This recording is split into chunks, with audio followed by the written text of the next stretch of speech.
आखिर क्यों चुने कातिल ने 9.9 mm पिस्टल को? एनसीपी के नेता बाबा सिद्दीकी के हत्या के बाद 9.9 mm पिस्टल इस समय खूब चर्चा में है। यह वही पिस्टल है जिसकी गोली न केवल बुलेट प्रूफ कार को भेद गई बल्कि पल भर में ही दिग्गज एनसीपी नेता को मौत की नींद सुला दिया। आमतौर पर यह पिस्टल पैरामिलिट्री फोर्स और पुलिस के इस्तेमाल में आती है, लेकिन गैंगस्टरों के लिए भी यह पिस्टल पहली पसंद है।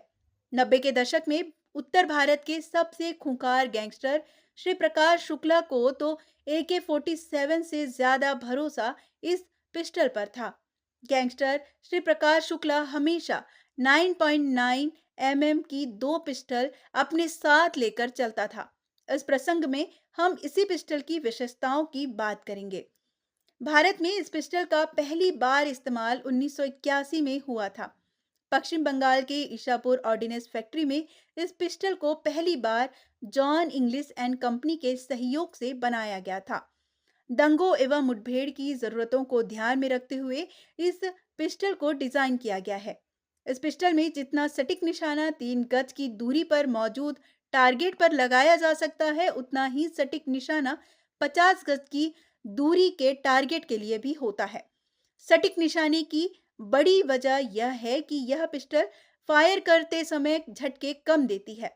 इसी वजह से इसके हिलने के चांस भी बहुत कम होते हैं। यदि चाहे तो अपने दोनों हाथों में दो पिस्टल लेकर एक साथ फायर कर सकते हैं। इस पिस्टल की एक और बड़ी खासियत इसकी फायरिंग स्पीड की है। इस पिस्टल की मैगजीन में 13 राउंड होते हैं। इस पिस्टल का इस्तेमाल करने वाला चाहे तो एक बार में ही सभी 13 राउंड फायर कर सकता है और चाहे तो एक के भी मैगजीन को खाली कर सकता है। इसके साथ ही इस पिस्टल में सिक्योरिटी फीचर भी कमाल के हैं। दावा किया जाता है कि ट्रिगर लॉक हो तो पिस्टल लोड होने के बाद भी जमीन पर गिर जाए तो गोली नहीं चल सकती। जहां तक इस पिस्टल के मार की बात है, तो एनसीपी नेता बाबा सिद्दीकी केस में ही अंदाजा लगाया जा सकता था। इस पिस्टल से चलाई गई गोली बाबा सिद्दीकी की बुलेट प्रूफ कार की न केवल बॉडी में घुस गई, बल्कि विंड स्क्रीन को भी भेद दिया।